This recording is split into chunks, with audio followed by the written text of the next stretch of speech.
talk to me a little bit more about that process of starting off a music video after you have created a song. A big part of it's vibe, like, is if you've like worked with someone or you're friends with somebody, or you've seen somebody's work before and like you like the style, what they've done, you like the choices, then you could probably just decide, hey, let's try this out. Once you decide on who you work with, then like that the vibe is good. We I was recently put onto a website, millinote.com. That's like a bullet journal that's online. And this bullet journal allows you to write text in it, write notes. You could upload YouTube videos to it in like a little small embed format. There's to-do lists. There's a lot of features. I've been using that ever since I was introduced to it, with whoever I collaborate with. And for music videos, if we have nowhere to start, maybe we do a mood board of like, well, what does the feeling of the song feel like? All right, it feels sad, it feels cold, it feels ooh. Think about pictures that match that feeling and then post them into that sort of Millinote shared, interface, bullet journal. And from there, you could post videos, of videos that you think have a style that looks like what's in your head. Because creatives, we can definitely have very vivid ideas of what we would want out of a work. And I think showing references, I think, infinitely helps everyone, you know. Um, and that doesn't just go for music videos. Like if you commission me for like a beat or like a rap verse or something musical, I'll usually often first ask like, what are some points of reference that you think you're going for, like that I can listen to help, tailor the route we're going. Do you ever consider like what limitations or what the song vibes that you don't want are? And is that something that you kind of list beforehand to help create, some guidelines in terms of limitations? I'm usually the one that has trouble with limitations. I'm kind of like Michael Scott from The Office, where he's like to this, this local video company, I want the flower to zoom out, and the flower is actually a planet, and then the planet's actually a pearl on a cat's necklace, and then the cat is actually sitting in a garden next to the flower.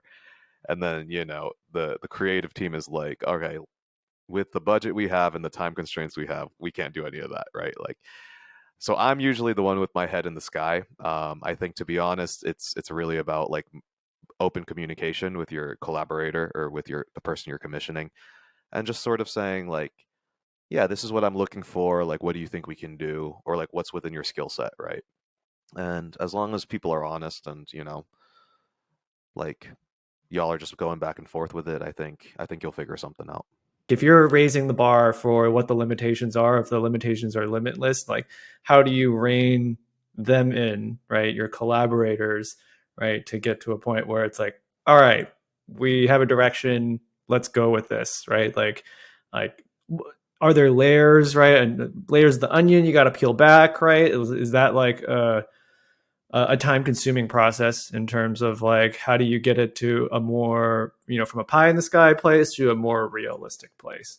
That varies from individual to individual for sure. Because some people are going to be more grounded than you, some people are going to be even more flighty than you, right? So in that sense, if I'm working with a grounded individual, someone who's a little bit more in the realistic plane, usually it'll just naturally gravitate where they will set those boundaries out there for me, and and then we work with them from there.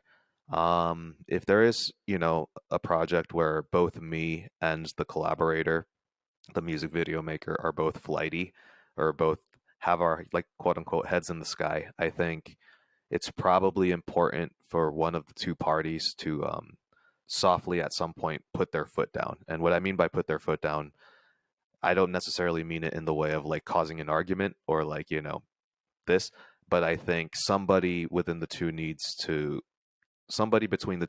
lead.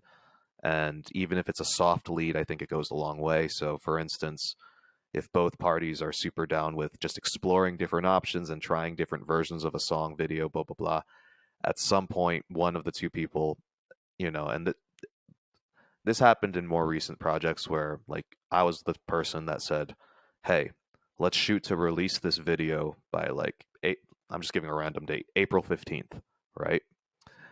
If I give that even something as simple as a date and like an intention, like we're finishing this by then, that naturally will set a lot of things in place of like, all right, well, that pie in the sky thing, we can't do that in the 8 days we have till April 15th from today, Mike. Let's scale it to something a little bit, more grounded or more like, or find other ways to get a similar feeling that isn't as resource intensive. What are the things you're willing to compromise with versus the things that you're like, okay, other than the date, right? Like it has to go live or be finished by this date. Are there creative elements where you're like, this is a must have, like things you won't compromise on, with your brainstorming team?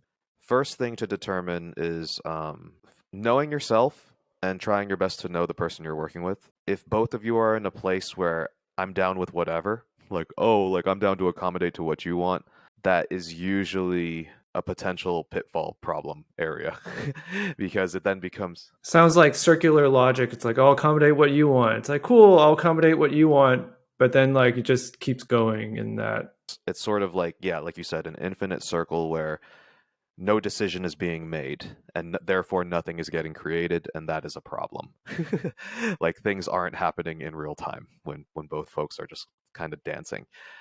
So in that sense, I think you have to feel out as the person with your collaborator. Let's say it's one other person.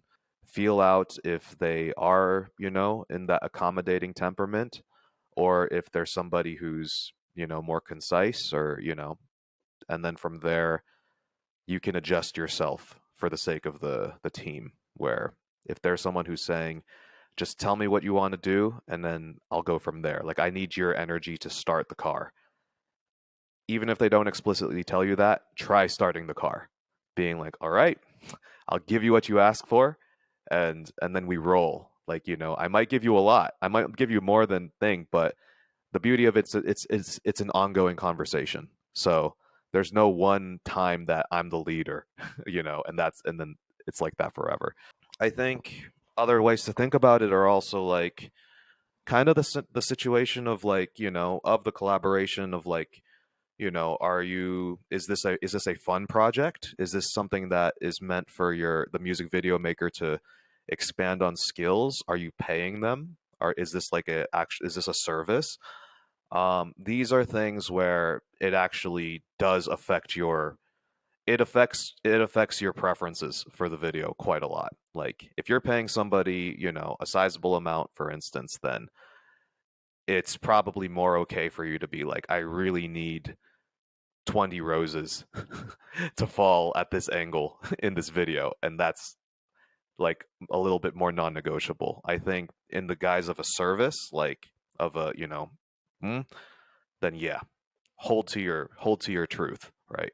That being said, if it's collaboration or if it's barter or something else, like I think from there, your values change in terms of like, hey, like I would like that, but I also do want you to have fun making this project. And we're both putting in a lot of work, so let's compromise. Let's figure things out.